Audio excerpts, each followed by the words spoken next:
So, during the pandemic time, my husband, the handsome right here, decided that, hey, it's time, let's buy a house. At that point of time, we are renting at a low-cost apartment where we live with an invader. That's a story to tell next time. While searching for our potential home, we have decided to find an ongoing development project.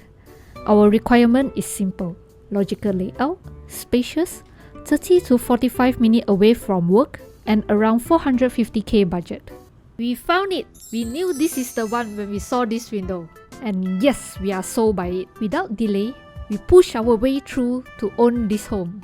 In April 2022, we got our house key! Whoa! After a long awaiting moment, finally we get to step into our new house and get a first glance of it. Well, I really like many things about this house. Spacious, although there's only one room, but it's perfect for just the both of us. Getting the house is joy itself, but well, during the pandemic, the price of labor and material is getting more and more expensive. Well, beside the electrical works, we decided to make a few furniture of our own. It shouldn't be hard, right? After all, we can get the information through the internet. What's hard about it when you have the will? Thus, we begin our journey to renovate our home. Join us around to see our next plan of action. Bye!